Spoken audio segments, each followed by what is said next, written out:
మంచిదే. ఇక్కడ మీరు ఒక సూక్ష్మాన్ని గుర్తించాలి. మేము వెళ్ళింది పెట్టుబడులు తీసుకురావడానికి, తెలంగాణ రాష్ట్రంలో పెట్టుబడులు పెట్టడానికి.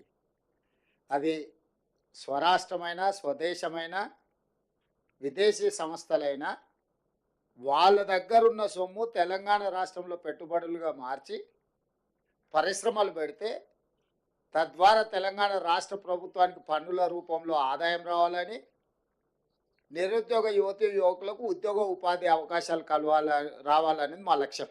అందుకోసం మేము అక్కడికి వెళ్ళినాం. కానీ మీరు చెప్తున్న కేసులో రాష్ట్ర ప్రభుత్వం సొమ్ము కొల్లగొట్టి విదేశాలకు తరలించారు. ఇక్కడి డబ్బులు తీసుకెళ్ళి లండన్లో వీళ్ళు పెట్టుబడులు పెట్టారు వీళ్ళ కోసం. మేమేమో ప్రజల కోసం అక్కడి నుంచి పెట్టుబడులు తీసుకొచ్చినాము. వీళ్ళేమో ఇక్కడ ప్రజల సొమ్మును కొల్లగొట్టి విదేశాలలో పెట్టుబడి పెట్టుకున్నారు.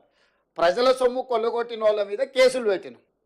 ప్రజల కోసం సొమ్ములు తీసుకొచ్చి పెట్టుబడులు పెట్టించినందుకు మమ్మల్ని ప్రజలు అభినందిస్తారు. ఈ రెండింటికి ఉన్న తేడా ఇది.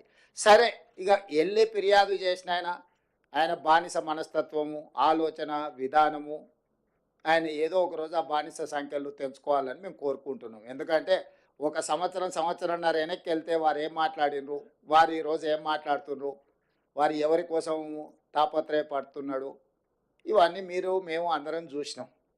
కాబట్టి ఆ విషయాలతో అసలు విషయాన్ని పక్కదారి పట్టించవచ్చని వాళ్ళు ఏమన్నా అనుకున్నా అది వాళ్ళ భ్రమ.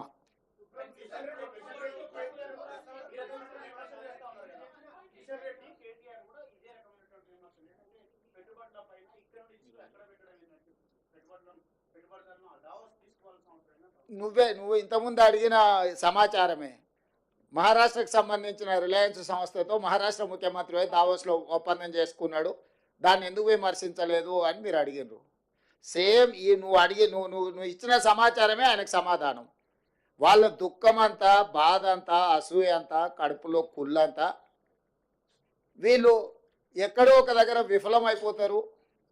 దాన్ని చూసి పైశాచిక ఆనందం పొందాలనుకుంటే వీళ్ళు వెళ్ళి విజయవంతంగా చాలా రాష్ట్రాల నుంచి ముఖ్యమంత్రులు వచ్చిండ్రు. చాలా రాష్ట్రాలు వాళ్ళ ప్రభుత్వం యొక్క విధి విధానాలు అక్కడ చెప్పుకోవడం జరిగింది. అందరినీ పరిగణలోకి తీసుకున్న తర్వాత ఇతర రాష్ట్రాల నుంచి, ఇతర దేశాల నుంచి తెలంగాణ రాష్ట్రము అద్భుతమైన పెట్టుబడులను సాధించింది. దీన్ని అభినందించాలి.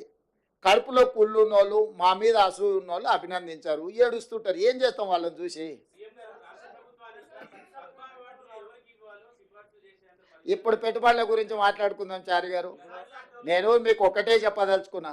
ఈ మధ్య రీసెర్చ్లలో ఒక కొత్త జబ్బు ఏదో కనిపెట్టినరు, అంటే డాక్టర్లు మన ఏదో మాట్లాడుతూ చెప్తాను, అటెన్షన్ సీకింగ్ డిజార్డర్.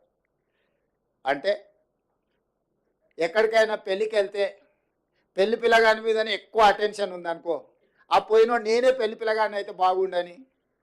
ఎక్కడైనా సావుకు పోయిండు, గొప్ప శవయాత్ర జరుగుతుంది అనుకో, అటే ఈ శవయాత్ర గొప్ప జరుగుతుంది, నేను శవాన్ని అయితే ఇంకా బాగుంటుండని. అంటే వాళ్ళకి ఎంతసేపు ఉన్న అటెన్షన్ అంతా వాళ్ళ మీదనే ఉండాలని ఒక పిచ్చి ఉంటుంది. ఆ పిచ్చితోని పెళ్లి పోతే పెళ్లి పిల్లగాడు కావాలని, సావుపోతే శవం కావాలని ఇట్లాంటి కోరికలతో కొంతమంది ఉంటారు. నేను చెప్పేదాన్ని పెట్టుబడుల గురించి. ఈ పెట్టుబడులు, ప్రభుత్వము, విధి విధానాలు మేము వెళ్ళి ఆకర్షించి పెట్టుబడులు తేవడంతో, అరే వాళ్ళు ఎట్లా ఆకర్షిస్తారు, నేను పోయినప్పుడు ఎవరు రాలేదేంది, ఇప్పుడు వీళ్ళు పోగానే ఇంతమంది వస్తున్నాయింది, ఇన్ని పెట్టుబడులు వస్తున్నాయిందని ఈ అటెన్షన్ సీకింగ్ డిజార్డర్ అనే జబ్బుతోని ఒక ఆయన బాధపడుతుండు, ఇంకొక ఆయనకు మద్దతు ఇస్తుండు. ఇక ఆ సమయం అది మీరంతా ఏం చేస్తారు? అందుకే మీకు చెప్తున్నా జబ్బు ఉందని.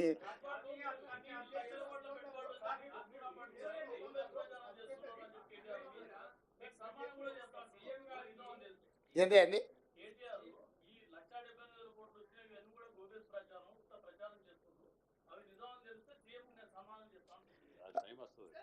ఒక